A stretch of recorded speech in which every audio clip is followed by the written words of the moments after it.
بدلون د پولیس رادیو سلسله واره رادیویی ډرامه هر پنجشنبه د شپې 8 بجې. د بدلون ډرامې په تیره برخه کې تاسې واورېدل چې جمال مخکې له دې چې حمید حوزې ته لاړ شي او په زبیر او اجمل عریضه وکړي، د حوزې امیر قاري شفیق خبر کړي چې د مجید او نورو کلیوالو خارج ته په قاچاقي لیږلو کې د زبیر او اجمل لاس دی او باید د هغوی خلاف اقدامات وشي. بل طرف ته اسلام د خانی لخوا ډاډه شو چې د قدس په پټو کې پوله هغه اچولي او په دې کې د ملک لاس هم و. اوس به واورو چې د حوزې امیر ګلدین ته څه وایي.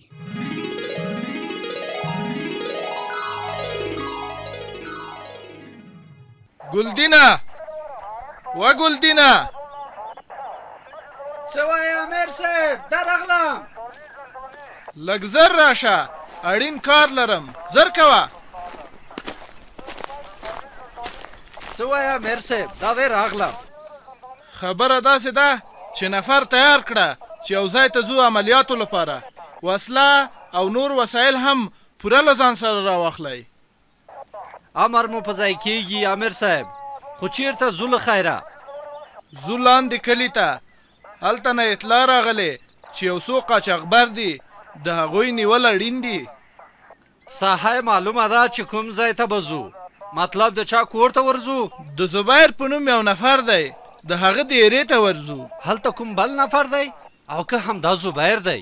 یو خو خپله زبیر دی او ورسره د اجمل په نوم بل نفر دی چې په انساني قاچاقو کې هم لاس لدی. زمونږ پخوانی مجاهد مجید هم له دې ځایه وړی دی او اوس یې د مرګ او ژوند معلومات نشته. نه خو یې کورنۍ سره رابطه شوې ده او نه یې کورنۍ ته قاچاقبرو کوم خبر ورکړی دی. بیا خو ځنډ نه دی په کار، باید زر تر زر لاړ شو او هسې نه چې قاچاقبر له هغه ځایه پښې سپکې کړي. همدغه خو زه هم وایم، خو ته یې چې یو مخ پوښتنې کوې او ځان نه تیاروې. ځه لاړ شه، هم ځان تیار کړه او هم نور ملګرو ته ووایه. څومره چې زر کولی شئ باید له دې ځایه ووځو او هلته ځان ورسوو. امیر صاحب امر مو په ځای کېږي، دا دی لاړم. زه به هم ځان تیار کړم تر څو دغه خلک مې له لاسه ونه وځي. د دوی نیول بیخي اړین دي. والکه ګلدینه، هغه رنجرو او موټر سایکلو کې تیل هم وګورئ. که تیل کم و نو هغه ور پوره کړئ چې په نیمه لار مو پرې نږدي.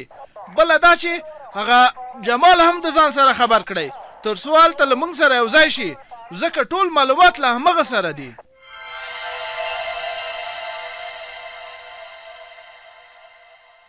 سلام علیکم ملکه، څنګه داسې بېغمه ناست یې؟ تاریخ ګواه دی چې په ژوند کې ما داسې بېغمه ملک لا نه و لیدلی. اوس چې زما په څیر تا کوم ملک نه دی لیدلی نو دې کې زما څه ملامتیا؟ او اوس خو دې ولیدلم، نور وایه. نور به زه څه ووایم؟ نور خو به د کلیوالو د مشرانو مخکې خانای وایي چې څنګه ستا په لمځون د قدوس په پټیو کې پوله اچولې. تاریخ ګواه دی چې د کلیوالو مخکې داسې یو ملک نه دی بېعزته شوی لکه ته چې کېږي د خیره. دا په تا څه شوي دي واسلمه؟ څنګه بیا راځي او دا خبره راته یادې؟ دا خبرې خو دې څو ځلې راته کړي دي. زما خو دې نور غوږونه وخوړل په دې خبرو. څه چې کول غواړې ورشه ویې کړه. دا خبرې خو درته ځکه بیا کوم چې ستا له مغزو دغه دروغ ووځي او همدا رښتیا خبرې دي په مغزو کې کینی. تاریخ ګواه دی چې کومه خبره بیا تکرار شي نو د خلکو خلو کې هماغه خبره ځای نیسي. ښه اوس راته دا ووایه چې څه نوې خبره شته او که همدغه زړې بابولالې به غږې او زمونږ مغزه به راخرابوي. ملکه پام کوه چې زما خبرو ته بابولالې ونه وایې. تاریخ ګواه دی چې چا هم زما خبرو ته په سپکه کتلي نو په هغو خلکو مې سر ګرځولی سر. ګوره اسلمه، زه څه قدوس نه یم چې درنه وډار شم. زما نوم ملک زمان دی، ملک زمان. تا غوندې لس چې راته یو ځای شي نو هم مې څه نشي کولی. لسو شلو ته اړتیا نشته ملکه، یوازې زه درته پوره یم. زه تاریخ ګواه دی چې ما ستا غوندې په ډېرو ملکانو سر ګرځولی. ځه لاس دې خلاص، څه چې کولی شي نو ویې که. زما درنه ولاکه سترګه لا سوځي ځکه ما څوک نشي ګیرولی. ما سره د هرې ستونزې نه د وتلو لپاره لس لارې وي، لس. آخر خو ملک یم ملک، څه اخوا دېخوا سړی نه یم. بس هر څه چې یې خو زما په مخ کې انتن نه ورکوي. هغه متل دی چې وایي هوښیار مرغۍ نه نښلي چې نښلي بیا نو له دواړو پښو به نښلي. تاریخ ګواه دی چې څوک هم له دواړو پښو نښتي وي نو بیا یې خیر نه وي.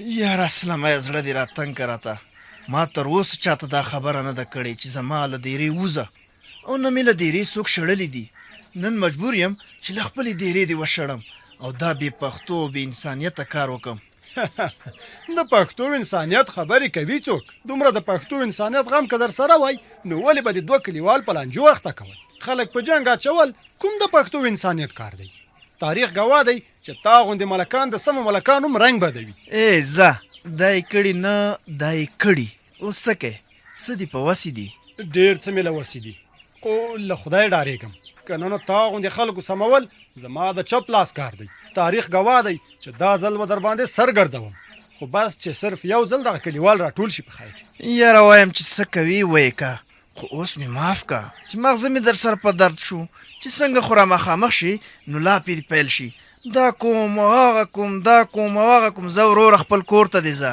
پتلو سره خو ځم ملکه خو همداسې دې نه پرېږدم زه هم در باندې ټول کلی خبروم تاریخ ګواه دی چې د چا له شر نه خلک خبرول غیبت کې هم نه راځي وا نو ما خو درته خبره ختمه کړه که نه درته مې وویل چې لاس دې آزاد تا ته بلکل اختیار دی چې څه کوي وایې که هو زما اختیار به درته معلوم شي ملکه داسې کار دی چې ما د کلي مشران خبر کړي دي ته به داسې وکړې چې د غونډې ځای ته به راشې تاریخ ګواه دی چې ما درته د ملکۍ نه د لرې کېدو پوره بندوبست کړی ښه نو همدا دې زورو چې مشرانو ته مې مخامخ کې دې غونډې ته به زه خامخا درځم او تا به هم رسوا کوم چې د قدوس د ملامت راوستلو لپاره اسلم راته پیسې راکولې چې زه ګیرېږم نو چې تا خو هم ځان سره په غم اخته کړم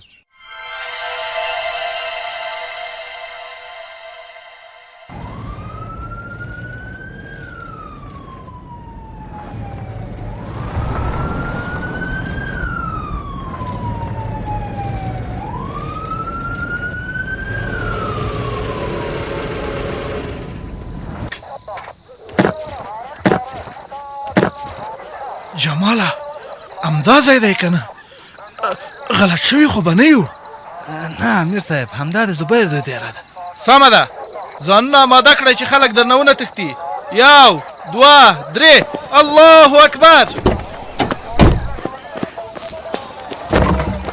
هلکانو شاوخوا ته فکر کوئ چې څوک در باندې حمله ونه کړي څوک یې والکه دا څوک یې تاسو په خپل ځات مې ودرېږه چې ونه خوځېږې لاسونه پورته که ګلدینه ورشه او لاسونه یې شاته ولچک که تاسې څوک یاست له ما نه څه غواړئ ما څه کړي دي لاسونه پورته کړه او په ګونډو کېنه پام کوه چې کومه جانداري ونه کړې کینې له منځه ځې نه نو ما څه کړي دي درته وایم غلی شه خبرې مه کوه ګلدینه هلکانو ته ووایه چې شاوخوا ټول کورونه تلاشي کړي ته وګوره جماله چې دا کوم یو دی زبیر دی او که اجمل دی ته صبر چې وی ګورم دا زبیر دی امیر صاحب اجمل د ده نه لږ ځوان دی هلکانو شاوخوا ځایونه ټول ولټوئ یو بل نفر هم شته د هغه نیول تر دې نه هم اړین دي قومندان صاحب اخر زما ګناه څه ده چې داسې مو ولچک کړم یو څه خو راته ووایئ خیر دی قومندان صاحب ګناه به دې ډېره زر درته معلومه شي خو د اوس لپاره خوله پټه ونیسه ځکه چې څومره غږېږې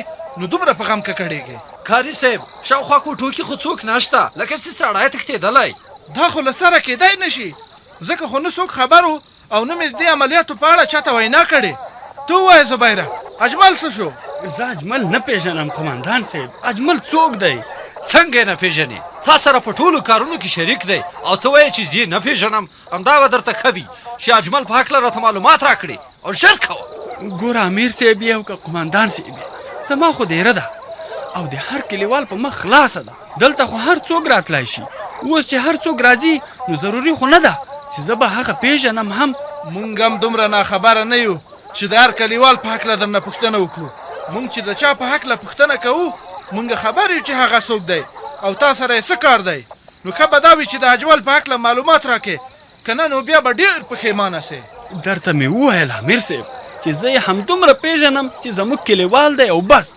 نور ترې نه یم خبر امیر صاحب همداسې نه قانع کېږي ما ورته پرېږده چې په 2 دقیقو کې درته قانع کړم نه ما ته یې پرېږده زه ورسره پوهېږم چې څنګه یې قانع کړم تاسې داسې وکړئ چې یو ځل بیا ټول کور ولټوئ دیره او شاوخوا ساحې کې سمې ولټوئ ګوند اجمل او یا څه ثبوت په لاس در شي سمه ده امیر صاحب هلکانو خوا راشئ چې یو پټ ځای درنه پاتې نه شي